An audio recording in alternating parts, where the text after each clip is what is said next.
Alright, so today, kids, we're going to talk about the causes of the American Revolution and the American Revolution itself. So everyone should have one of these. You'll follow along with me, write down what I write down. I'll tell you the story as we go. And then remember, at the end of the period today, you'll have 60 seconds to create your own brain dump for the American Revolution and the causes. So here we go. So let's go ahead and start. So this all begins with the French and Indian War. So let's put French and Indian War down here. Alright.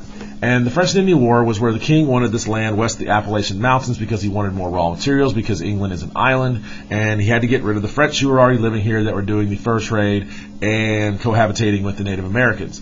Well, the king needed some help, and since we had the colonists right here, and they are English subjects, he asked them, he says, hey, if you guys will help me fight the French and the Indians over here, when we win, I will let you have some of this land over here. And so sure enough, the colonists who wanted more land said, yes, we'll help. Well, the French and Indian War begins, and England wins. And so the colonists now have this land right over here. So they start heading this way, west of the Appalachian Mountains. However, we still have Native Americans there.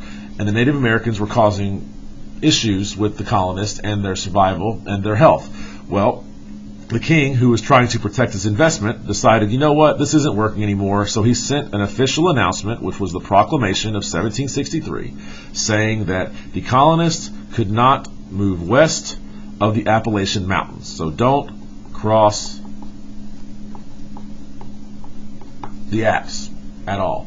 Alright, he did this. It wasn't a law, but he said that if you went west of the Appalachian Mountains, you were subject to whatever the Indians did, and you were no longer under the protection of the crown. So colonists still did go over there. However, he had to send troops to kind of watch the colonists that they wouldn't, but if they did, and they're on their own. Well, the king needed to still pay for a war debt. So now that he couldn't use that land, he needed to do something else. So he has what we call the acts. So a few that he did was he did the Sugar Act. So write that down right there. All right, that was to take care of this war debt. He brought over troops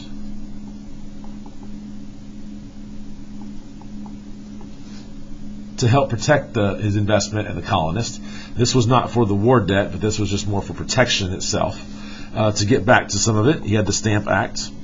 This was war debt. And he had the Townshend Act. All right. Now, the Sugar Act was just on sugar. The Stamp was on all paper goods. And the Townshend Act, well, that was on anything that was sent from England.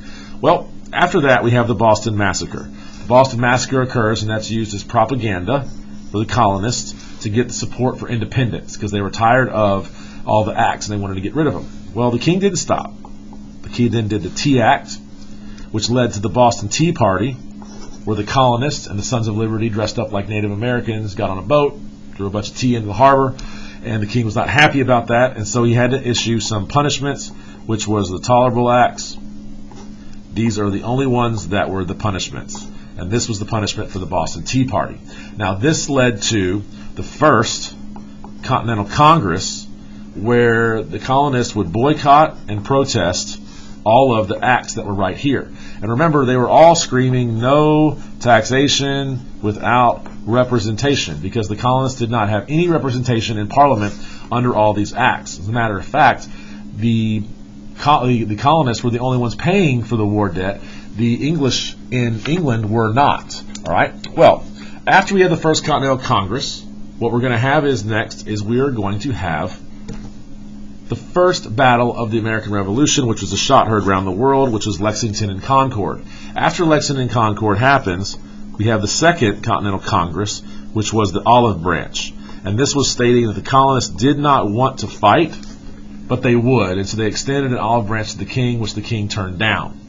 This led to Thomas Paine writing Common Sense. All right. And his argument was, one, islands do not rule continents. You treated us poorly.